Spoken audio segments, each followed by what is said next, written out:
Liberal girls, if you want to be oppressed so bad, go ahead and move to the Middle East. If you love socialism so much, go move to Venezuela. If you love communism, go to China. Let's see how you like it. But go ahead and get the fuck out of here before you ruin our country too. Thanks, babe. Look around. You will see post after post of men being held accountable and villainized, but you won't see the same about women.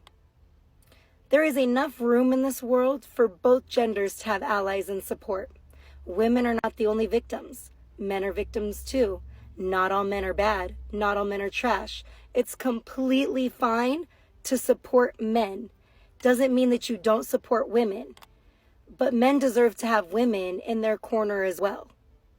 I don't think modern-day feminists want equality between men and women. I think they want to be men. They don't take any pride in being feminine. They grow their armpit hair out. They say we need to bring down the patriarchy. But who is the patriarchy? Do you think it's men who set all these standards for women to uphold in the beauty world? You're forgetting that other women set the standards too. As a woman, I think armpit hair on women is disgusting and unhygienic. I'm a woman setting that beauty standard, not a man.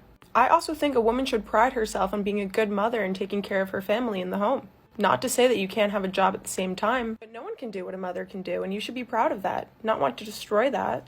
Men and women are not the same, and that's beautiful. I'm proud to be a woman. I don't want to be a man. So on behalf of all women who like being women, can you guys stop trying to make us men? The internalized misogyny. Is it because I don't support when women use their mouths and objectify themselves to climb their way up? Is it because I believe that women have brains and can actually do better? Or is it because I think that we could do a lot better as women than to have this person as vice president? I don't know. Maybe that is misogyny. Yeah, so feminists will leave me comments saying, as a woman, as a feminist, we don't claim you. As if I want to be claimed by some miserable, bitter, hairy armpitted feminist. Yeah, no thank you, but we all know that I'm an object, and who gets to claim me? A man, of course. Who else? We've created a generation of narcissistic women. And what's happened is the rise of social media and the rise of online dating and the rise of feminism has taught women that they are not to blame for any poor choices. Every poor choice is glamorized. So if you want to be a sex worker, it's great. If you want to post in bikini pictures online, it's fine. If you want to be with it, every poor choice is glamorized, and every internal reflection is seen as gaslighting yourself. So they've even got terms for internal reflection to prevent it happening. And so what will happen is they are trained to not reflect on themselves because we've been told we've been oppressed for so many years. Now it's time to make sure we project. And so we don't take any accountability. And as a result, when we get into relationships, if we don't feel completely soothed all the time, he must be a narcissist. He must be a manipulator. He must be gaslighting. He, rather than I. The #1 app in the year 2024 is TikTok. And it's no secret that the communist Chinese own the app, which promotes the most toxic ideas in the West like feminism, while in China, Xi banned media and apps from showing feminist or beta male men, and he's ordered the government to promote masculinity. That's why most of these women who speak against feminism got banned or their videos deleted for quote-unquote hate speech. So, here are some who are fighting against the narrative and look good as a bonus.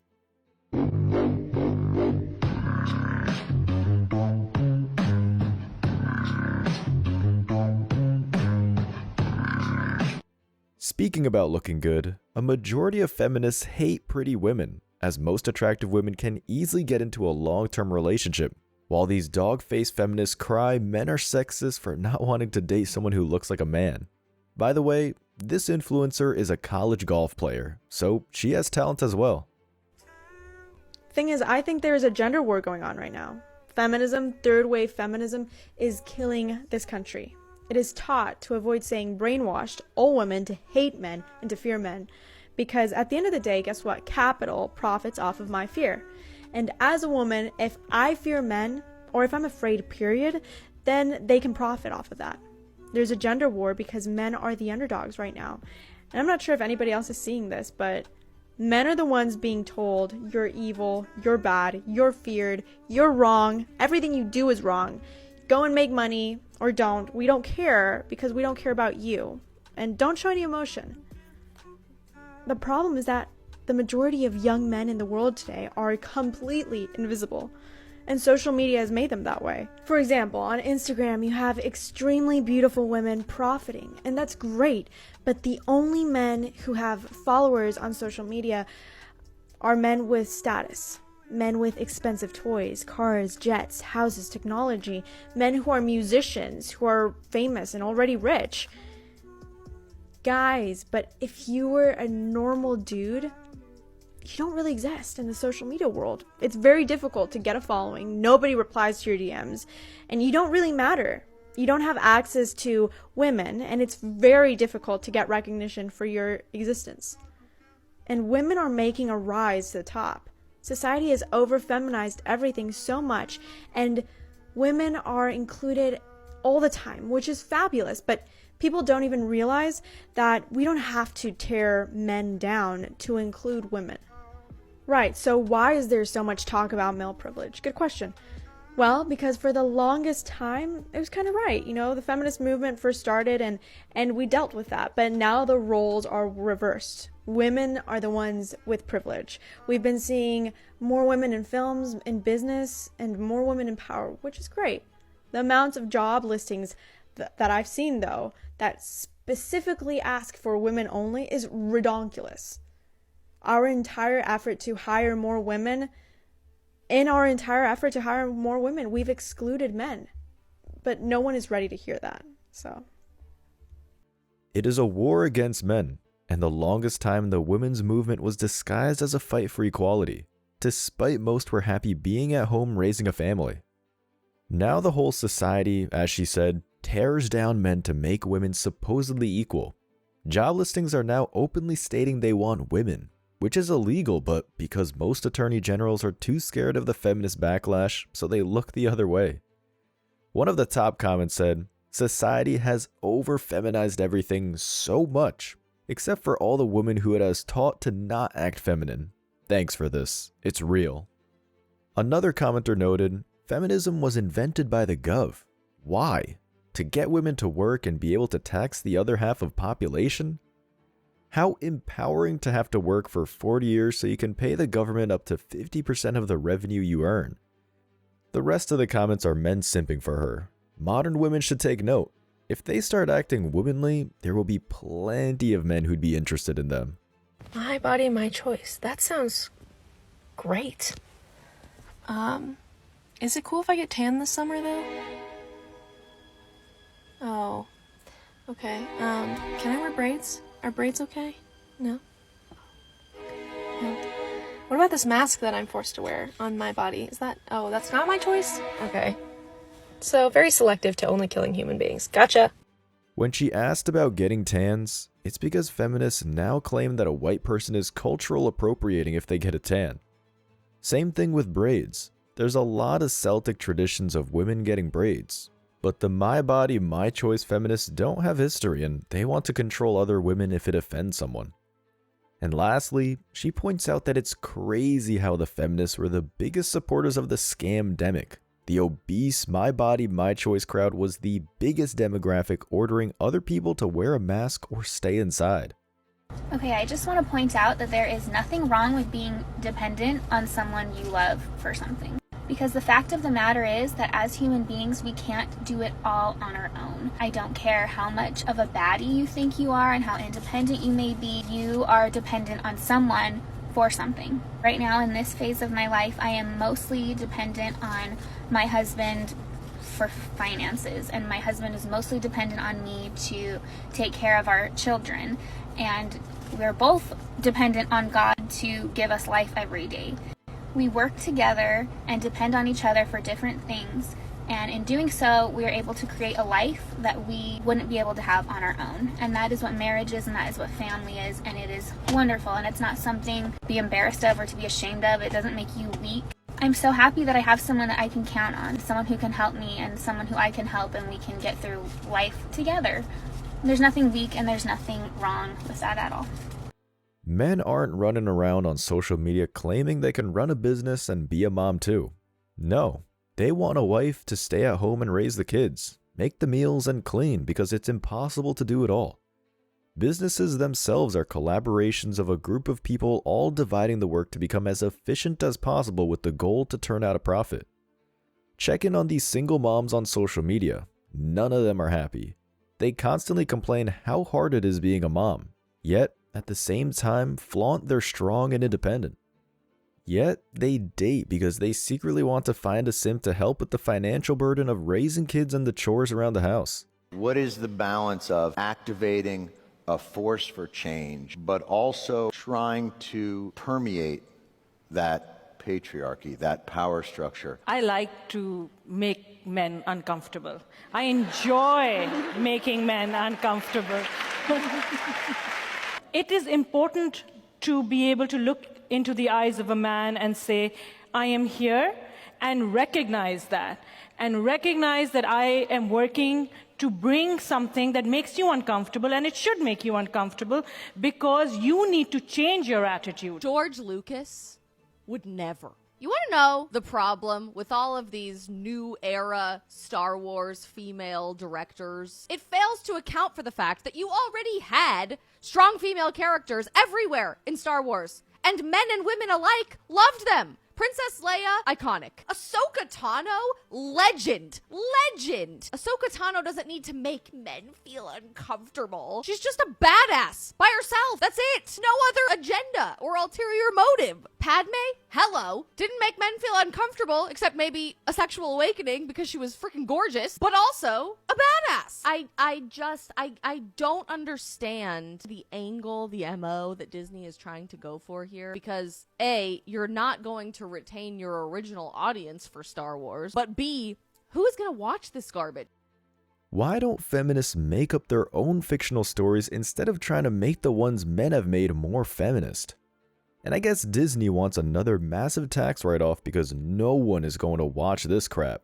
It looks like the director's personal mission is to make the men who rejected her feel uncomfortable, than actually making a good film.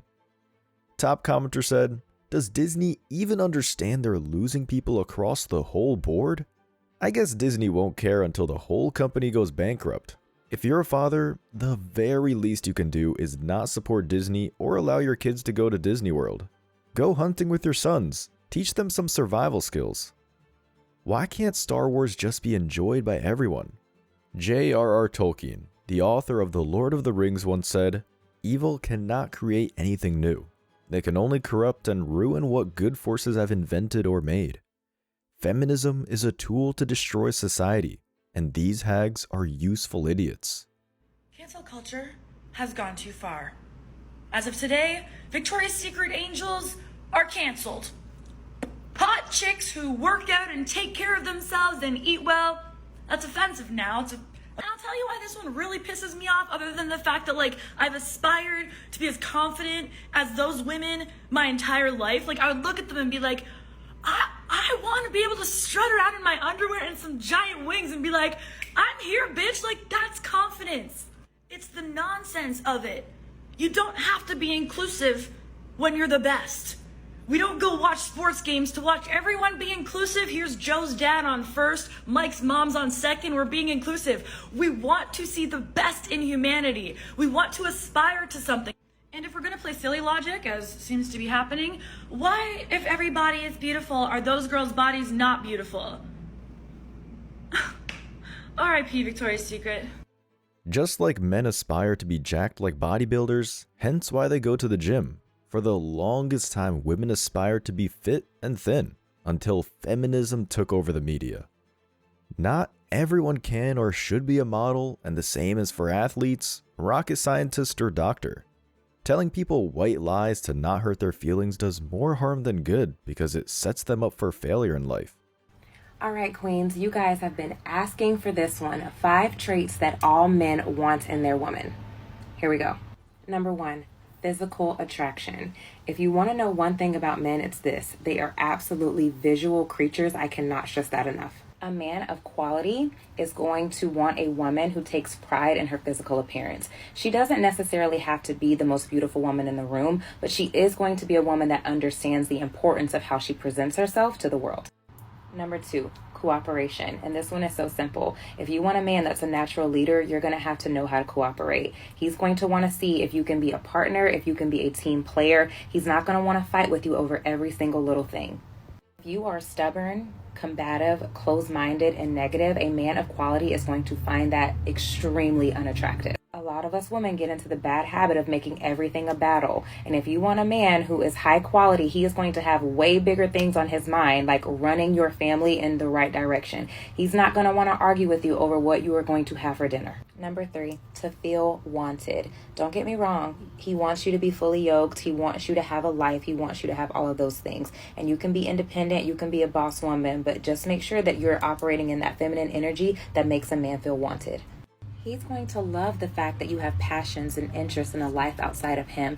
But you have to remember that a man's natural state is to be a provider and to be a protector. And he's going to want a woman that makes him feel like he has room to do that in her life. Number 4, and y'all are not going to like this one. Accountability. Yeah. Harsh truth. We don't have any problem telling a man the 152 ways that they are wrong. But when the tables turn and it's our turn to be accountable, a high-quality man is going to want to see that you know how to do that. Can you apologize? Can you hold yourself accountable? For some reason, for us women, it's so hard to acknowledge when we're wrong and to say that we're sorry. But a high-quality man is going to want to see that you can do that. It goes back to being a good partner. And number 5, last but not least, I hint at this one all the time, so I'm going to speak on it now. Feminine energy. I know for some reason whenever people talk about masculine energy versus feminine energy, it gets so controversial, and I really don't understand why that is. It's honestly very simple. Your grace, your class, your poise, your confidence, your nurturing, compassionate energy. If he's really looking for a wife, he's going to want to see a woman who can bring the qualities to the relationship that he naturally as a man cannot. Now here's the thing, and this message goes to men and women. It is not fair to go out into the dating market with a full list of all of the things that you need in a partner when you don't really know the first thing about what your partner is going to need from you. Relationships are a two-way street. And if you want to find and build a relationship that lasts the test of time, you're going to have to care about your partner's happiness and their needs just as much as your own. All these thoughts claim they want a high-value man but don't want to do the work to qualify for him, which includes stay a virgin till marriage. Being married to a man who respects himself and is successful doesn't mean these thoughts are gonna get a free lifetime vacation. They're gonna have to cook 3 meals from scratch at least 6 days per week for the whole family.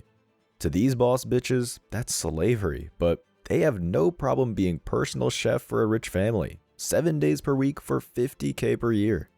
I say this with my chest, there are far more women struggling to find love in relationships than men. Yes, I agree, bad men exist, but these men are created, not born. And I'll tell you what's causing this: toxic feminism. What feminism does is simultaneously teach women to detest masculine traits in men, but cultivate them in themselves. So for instance, a man that cheats is trash, but a woman who cheats is a bad bitch. Or a man that sexualizes women is misogynistic, but a woman should sell her nudes online and she's a bad bitch. But the biggest problem with feminism is that it makes women reject their feminine traits. So they no longer want to be loyal or nurturing. As a result, we're breeding a generation of men who no longer aspire to provide, protect, and most importantly, respect women because they can access them and replace them. So yes, men are struggling to find love, but it might be because this generation of women is not what they want. Why do feminists sell their nudes in the first place? Thought they don't need no man to make money, and that they want men to stop sexualizing them. All these feminists talk about breaking the glass ceiling only for women to revert back to one of the oldest professions and become digital strippers, which needs no degree. Top commenter said, "The women attempting to crucify this lady in the comment section are only proving her point.